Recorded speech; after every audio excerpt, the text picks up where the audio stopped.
You called yourself an analytical thinker, and that was more in reference to kind of when you were used to be at the line of scrimmage, sort of checking off boxes, right? Like, Yeah. I've got, reading coverages, all this stuff. Very formulaic. Yeah, formulaic, I guess is the right word.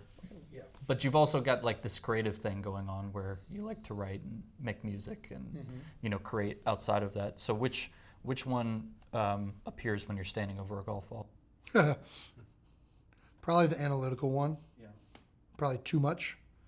My brother is much more the artistic-minded individual, and I think that most of the best athletes operate in that realm. Well, I shouldn't say that. I think most athletes operate in this free-thinking space where they're just going out and they're doing it. I think when most people that struggle with things are overthinking it, or they're trying to make something that's not mechanical into like a mechanical process. But I also think kind of the best people at all these sports find a way to do both of those. Like I think the thing that makes Patrick Mahomes really good is that he's really analytical. He's thinking about things in somewhat of like a mathematical stance, but then at the same time he can access this instinctual part of his brain and go off the cuff and still be able to operate. Typically athletes operate in one or the other. Either you're too much here, and then if something goes off, you kind of don't know what to do, or you're too free, and then there's no structure to what you're doing. And I think the best athletes find a way to operate in both those realms. Patrick certainly does it. My brother, I think he does it too, but he's definitely errs probably more free thinking. Like I talked to him about the lateral this past week on our podcast that he had this past Monday night. He's like, man, I just blacked out. I'm like, all right, that's not going to help us get to why this happened, but it's pretty cool. Yeah. Do you think there's an old Kobe quote about, creativity is born from structure that I think a lot. Okay. And which it sounds like you're getting at, right? Because, Patrick Mahomes plays inside a structure, but because he has structure, he's allowed to be creative inside the boundaries. Yes. Do you think that it's a rare thing that people have both?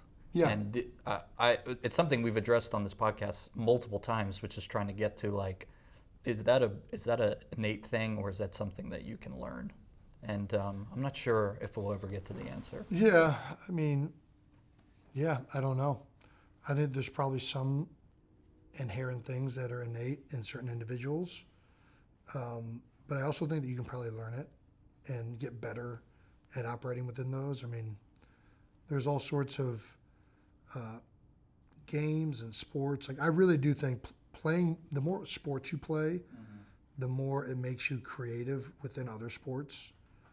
I think that's big. Like I still remember I was playing, I had just picked up lacrosse and I didn't really know how to play.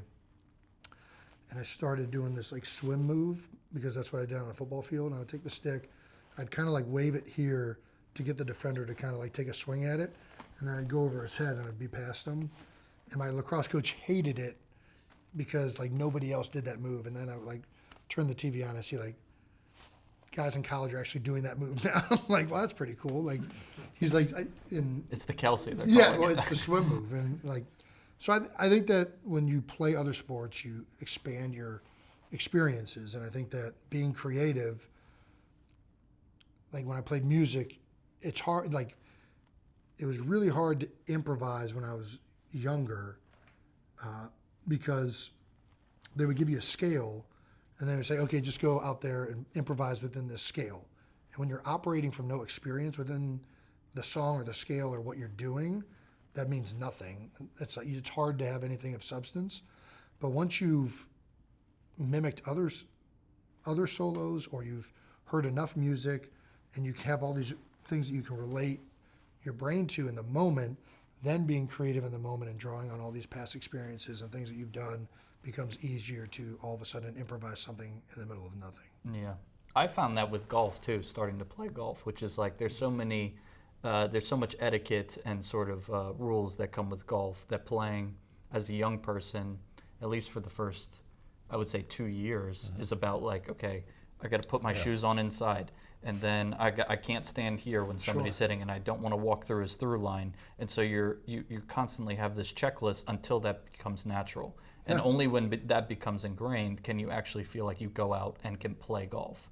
But other than that, you're like walking through this series of steps, not trying to break any rules. And I think it's one of the barriers that young people have for the game. Yes. Oh, 100%. Am I breaking the barrier right now by having my hat on? Your hat's on. You change your shoes in the parking lot. There's been a lot today, Jason. Tom's gonna get a letter. There's going to be multiple letters. No, I'm kidding. That's done. Jason, put your hat on. I'm not putting my hat on. Okay. I'm learning golf etiquette. We've got this room reserved.